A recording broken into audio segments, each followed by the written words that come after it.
Hello, and welcome to the Wine Enthusiast Podcast, your serving of drinks culture and the people who drive it. I'm JC Tops, assistant editor here at Wine Enthusiast. This week, we're talking about bubbles. The holidays are the perfect time of year to celebrate with a glass of sparkling wine. While all champagne is sparkling wine, not all sparkling wine is champagne. And while we love champagne here at Wine Enthusiast, there's nothing wrong with switching it up a bit. Tawnya Faulkner, founder and proprietor of Grand Courtâge, a woman-owned and operated French sparkling wine brand, wants you to do just that. So listen on as Tawnya and I discuss her remarkable journey into wine, the versatility of bubbles, and why sparkling wine is so great for the holidays on every occasion. And now a word from our sponsor. When it comes to the wines of Valpolicella, no estate is more iconic than Masi, and this year's vintage celebrates 250 years of innovative winemaking. Family owned and run for 7 generations, Masi is deeply rooted in the Valpolicella terroir. The region is bordered by Lake Garda and the Licini Mountains, and 3 native red varieties take center stage: Corvina, Rondinella, and Molinara. In 1772, the Boscani family acquired vineyards in the valley of Val de Masi, which inspired the company's name. Today, Masi is known for its diverse portfolio of exceptional wines. The Buonacosta Valpolicella Classico is fresh and vibrant with exuberant fruit flavors. Meanwhile, the Costa Serra Amarone incorporates the region's famed appassimento process, which utilizes partially dried grapes for bold, rich, and complex style.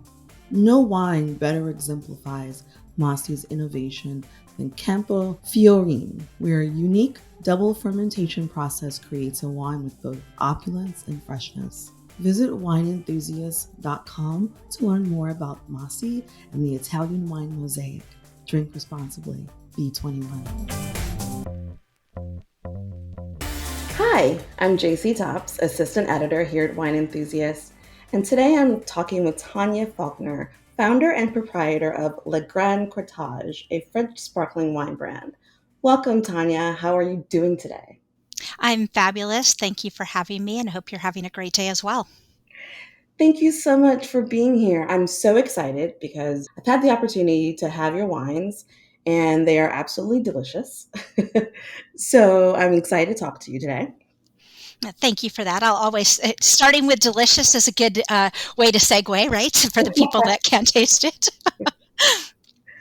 So I want to hear about how you got into the wine industry, because I read that you were in real estate development or something. So that is a very big transition. So can you talk a little bit about how you got into the wine industry? Absolutely. And yes, I was in real estate development and architecture, worked in the built environment. And at the end of the day, I was living in San Francisco, which is so food and wine centric. And I've always loved bubbles. I like that versatility, breakfast through to dessert. And I was kind of surprised as a consumer, the lack of innovation and level of traditionalism that exists in a lot of French wines. Amazing wines, but in the US society, good, bad, or otherwise, people are very focused on label and packaging and things like that. So I thought there was an opportunity to kind of re-envision. So I started doing a lot of homework, and the more I researched both domestically and globally, I thought there was an opportunity. So I ended up putting together a business plan and sort of delineated where I saw the gap, which was essentially on price, palette, and packaging, and ended up taking the leap and moving to France with a business plan in hand, and figured best case I'd convince somebody to work with me, and if not, then you'd have a fun adventure. So I ended up moving there, and luckily was able to forge this partnership. And when I take a step back, I grew up in a 3-street village amongst farms, and my fondest memories are backyard barbecues and Sunday dinners and sort of gathering at the table. And that small town really evoked a wanderlust. And even though I have pretty humble beginnings, I've always sort of followed the unconventional path and lived in Europe when I was 19, studying abroad, later lived in Asia, and what you realize is no matter where you go, rich or poor, food and wine in some way, shape, or form are the common thread that bring people together. And, I think with bubbles, it's that universal sound of happy that always evokes a smile and gets people like thinking a little bit differently. Wow. You just picked up and moved to France. That is dedication. I know I look back and I was so naive of like what I did not know about the industry. I had no friends that were suppliers or distributors. So the level of education I have had has been quite pronounced. But at the end of the day, I always feel very fortunate that I get to create and be creative, and you're part of people's most enjoyable times, right? Time with family and friends, and sort of a break from work and all the chaos. So where in France did you stay? Um, I produce in Louis Saint George, so kind of took a whole different approach. And I mentioned a moment ago about this gap I saw in price palette packaging. And me as a female consumer, was living in San Francisco. As I said, there was this retailer and restaurant that always did an annual champagne tasting, absinthe and Arlequin. And one evening in November, several friends and I went and tasted all these amazing champagnes and some of the very high end Salon and Krug, things like that. And sort of the takeaway is like, oh, we loved that yeasty, bready brioche, but one, it's very expensive, but two, on a just sort of drink on its own and sort of your everyday occasion, there seemed to be this gap. So I thought there was an opportunity to sort of re-envision or almost reverse engineer. So I thought, champagne is kind of an acquired taste. If you're in the wine world, you taste wine with regularity. But as a general rule, Americans talk dry but drink sweet. And so I thought if you could soften the flavor profile of sparkling wine a little bit, that it would be more universal for the American consumer. Two, 70% of wine is bought off of label and packaging alone. And when you look at most French wines, it's Domaine this, Chateau that, plain green glass, rectangular labels, and it doesn't really grab the eye. So I wanted timeless, elegant, but something very modern at the same time. And then lastly, from a price standpoint, the majority of people here still say I'm quote unquote drinking champagne, and whether it's Dom Perignon or Cooks or and everything in between, the average person still says I'm drinking champagne. And so I thought there was just a really unique opportunity, sort of right time, right place to develop an affordable French that could compete against domestic or Prosecco on price, but sort of delivered that French cachet and elegance. Wow, that's amazing. I mean, like, you definitely knew exactly what you wanted to do and you went in. That's amazing. Well, it's now I look back at the business plan, and it's interesting that so much of what I saw before moving to France was spot on. And then there's always that, luck, right time, right place. The category has evolved. I say that Prosecco is one of the best things that happened to the category because it brought far more people into the fold, and its lightness of style profile, and it was its price point. And I think then people graduate into a little bit more traditional styles and things like that. So it's nice to see that far more people are drinking bubbles, and there's that diversity of occasion now. Awesome. What is your price point? Retail, we're under 20. So really a nice sweet spot. And my objective was an affordable everyday luxury. So whether it's, Tuesday evenings with your girlfriend hanging out at home, or it's, for Sunday brunch or something like that, and everything in between, that it's really an accessible every day. And I always say bubbles go breakfast through dessert, and they're the most cuisine and cocktail friendly wine. And so I really try to play up that true opportunity and constantly experiment. We actually did a cocktail competition in Vegas last week, and really trying to showcase that bubbles have a tremendous amount of opportunity to go throughout the day and pair with lots of things. Yeah, absolutely. I'm interested in the name. I think it's a really cool name. Where'd you get the name from? So it's very hard to find something that is not trademarked. It's sort of staggering. And when I was trying to think of a name, Americans struggle pronouncing French words, and none of us like to feel stupid when you're out ordering. So I wanted something that was pronounceable enough. But Le Grand Courtâge actually means the great courtship. It's a little bit my story as an American working with French. It's blending grapes from different regions, and then it's that old and new world style coming together. So it's a little bit of play on the story. And when you think about France, it's very terroir driven. It's a Burgundy or a Bordeaux, and it's very specific grapes from regions as a general rule. And when you look at the US, we're not as constrained by that tradition and convention. And you look at blends and maritages are very popular. So I sourced grapes from different regions. So we jokingly internally call it the Tour de France, where we produce in Nuit Saint Georges, but we've got grapes from Burgundy, from the Languedoc, from Loire Valley, from Beaujolais. So definitely broke that convention by bringing in some unique grapes that you don't typically see. And we're not using just the standard 3 champagne grapes. And that was intentional with the style profile I was going for on the palate, as well as trying to achieve a specific price point as well. Okay, great. So your brand is managed by women, correct? Yes, I didn't set out to make it an exclusive female company, but I think 85% of consumer purchases are made by females, and can sort of control the purse strings, whether online or in store, and do the shopping. And I think by having a female team that just has a better understanding of the overall demographic and what people are looking for. So over time, my company has become 100% female owned and operated. And so it's kind of fun. It's a very different approach than you typically see. And it's nice to just get those, I can say, consumer insights at the end of the day, too, from each of the team members. Yeah, definitely. So it wasn't intentional at first, but then it kind of became intentional. I wouldn't even say intentional, and it's certainly that I wouldn't not hire men, and I have hired men, but just for the record. But even when just before COVID, I was at RNDC in California giving the year-end awards to the top salespeople for the brand, and of the top 10 salespeople in California, 9 of them were women. And so I think they just intrinsically get the brand more and are excited about the positioning and the offering. And I by no means wanted something that alienates men, and it's not, bubblegum and pink, but I wanted something with a little bit more feminine sensibilities in terms of the overall marketing approach and aesthetic and just sort of that go-to-market strategy. And so I think it's just become that natural progression of how things have evolved. Okay.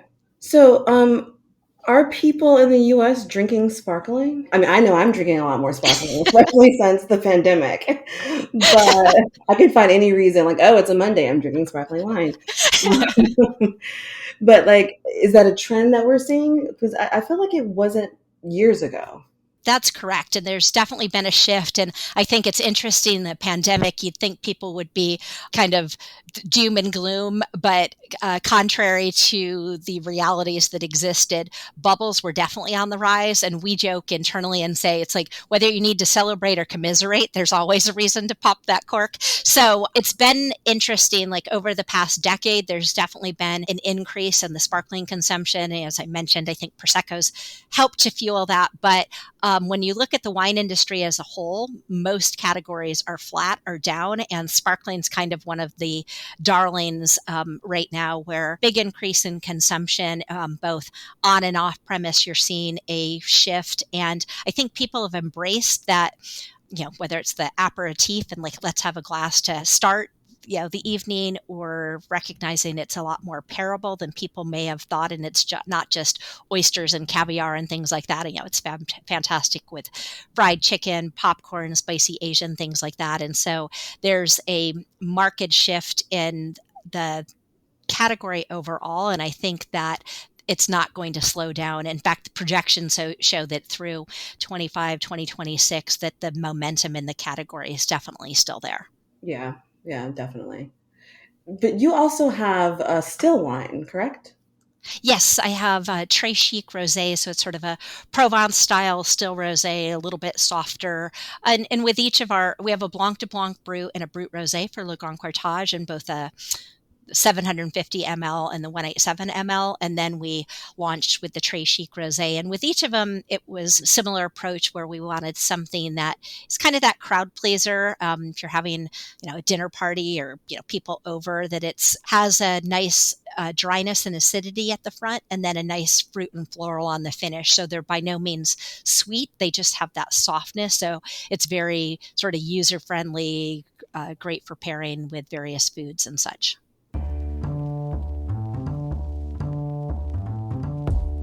This holiday season, find what you love at Total Wine & More.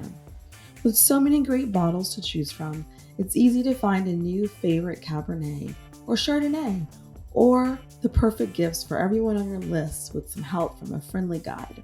And with all the confidence of knowing you found something special for the lowest price. Love what you find. Only at Total Wine & More. Curbside pickup and delivery available in most areas. Visit TotalWine.com to learn more. Drink responsibly. Be 21. So you mentioned that your grapes are sourced from different places in France. What are the grape varieties that you're using? In our Blanc de Blanc, we do Chardonnay, Uni Blanc, Colombard, and Chenin Blanc. So very unusual grape composition comparative to what you see with a lot of French sparkling. And then in the Yes. rosé, Yes. it's Chardonnay, Uni Blanc, and Gamay.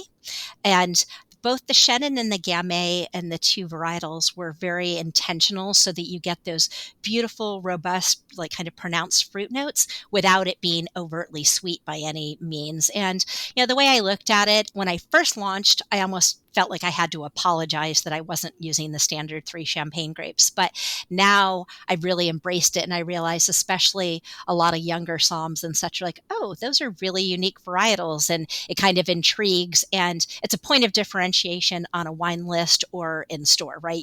I'm not trying to be like everyone else. You want something that's going to appeal and offer something from a palate perspective, or just like, oh, that's unique. Let me try that. That's not, like everything else there.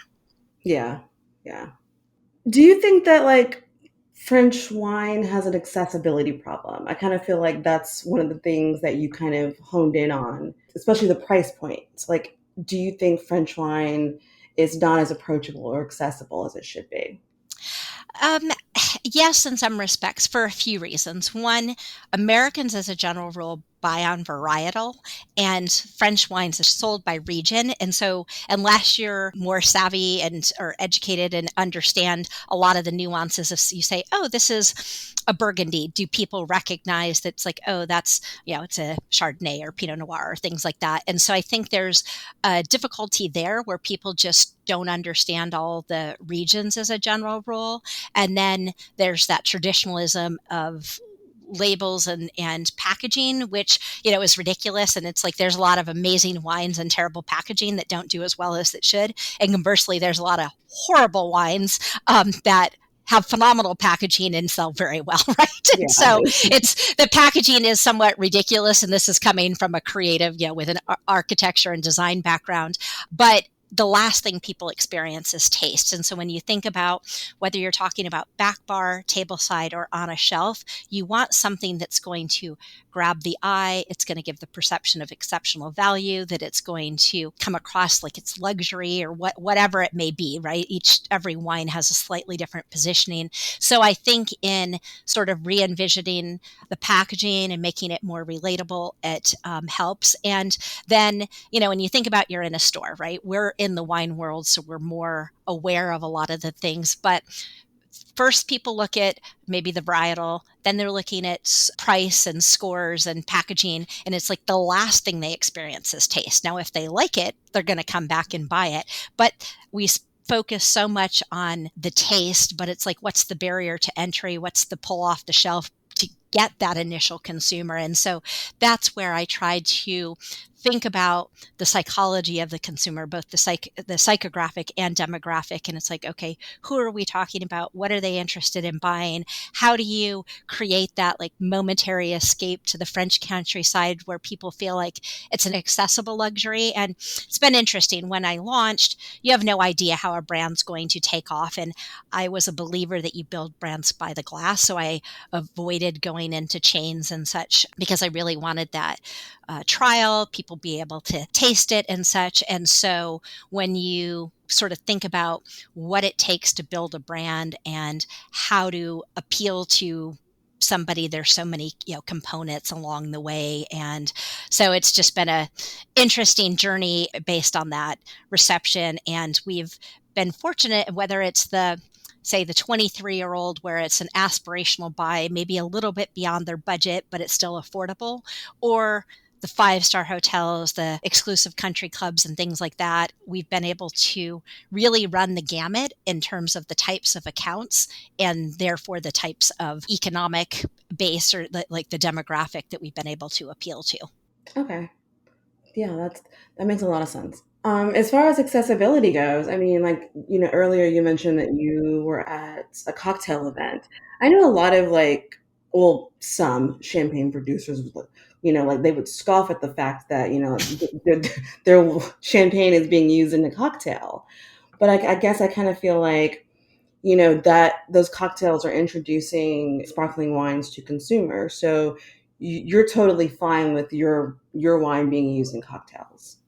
Correct. And I even encourage it. And, I'm not a big fan of mimosas on the far end of the spectrum, but at the end of the day, brunch is kind of a national pastime. And I always think about being an elevated brunch alternative, that we're not going for the, bottom of the barrel sparkling and cheap OJ. It's like, how do you elevate it? And the way I look at cocktails too, there's been the champagne cocktails, and whether you're talking about French 75s or things like that have been around for decades. And so they've definitely been embraced. But just like acidity is so great for food, it's such a great balance point to cocktails. And cocktails have seen such a huge resurgence and growth in so many of the categories. And so if you're thinking about building brand and thinking about how the consumer has evolved over time, where can I hit on multiple cylinders, right? And when you really think about the opportunity to add value to accounts, and it's like, yes, I want to be by the glass first and foremost, but when you're trying to extend your distribution, it's like,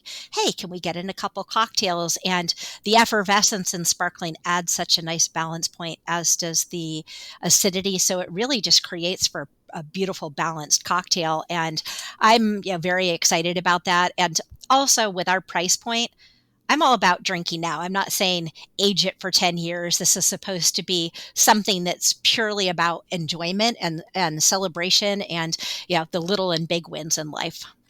Yeah, absolutely. So, like we're having this conversation, like in December and everything, because, December is known for bubbles. But I'm liking the conversations that we're having, especially the last couple of years, about how bubbles aren't just for Christmas and New Year's. And I think that your brand really accentuates that. Yes, indeed. And sort of parlaying on what we were just discussing, it's really that extension from morning through to dessert and every possibility in between. And I think so often because we're almost 70% on-premise based with restaurants and such, when I'm out and doing the staff trainings or talking to the buyers, it's like, hey, like, might we start with a glass of bubbles, changing that perception, because often people don't think about that. And if you're trying to think about driving revenue and increasing ticket value and things like that, it's like, all right, start with that before they transition to a white wine or red wine, highlighting the versatility from a pairing perspective. And it's interesting, yes, November, December are huge increases in bubbles, but it's not as pronounced as one might think as well. I'd say about 40% of our sales come in the last 2 months of the year, which is significant for 2 of the 12 months. But we still do phenomenally well throughout the seasons, and whether it's just every day or so many of the holidays that exist all along the year, right? So I have one final question for you. When you're not having a glass of bubbles, what are you drinking? What's in your glass? I am a big cocktail fan, but if I'm drinking wine, I like a lot of the Viognier or a Riesling. I get bad migraines, so I don't drink too much red wine as a general rule, but I tend to lean towards the white wines. But as a general rule, I divert to cocktails when I'm out. Oh, yeah, me too, definitely. Well, and also it's like, oh, all the ingredients and all the time to prepare. So I like the artistry that's involved in cocktails and appreciate something that's well made and balanced. Are your wines actually in France? Like, are people consuming in this brand in France? No, we only launched for the US market at present, but I have designs on global opportunities because, frankly, you look at Asia, our wines are very particularly suited. So I'm talking to somebody now about expansion there. And even you look at like Eastern Europe, there's a shift away from vodkas and some of the heavier drinks. And so I do think that ultimately it will expand into a lot more territories in Canada and things like that. But I was trying to focus on the US market first and foremost because with every expansion market, it takes mind share and capital to do so. So I try to be very intentional about not being spread too thin because I think it's so important to really add value and make sure that people see you as a great partner because people have lots of choice at the end of the day. Tawnya, this has been such a great conversation. Thank you so much for joining me. Thank you very much. I appreciate the opportunity and cheers, everyone. Happy holidays and cheers to drinking far more bubbles. Yes to that. Cheers to that.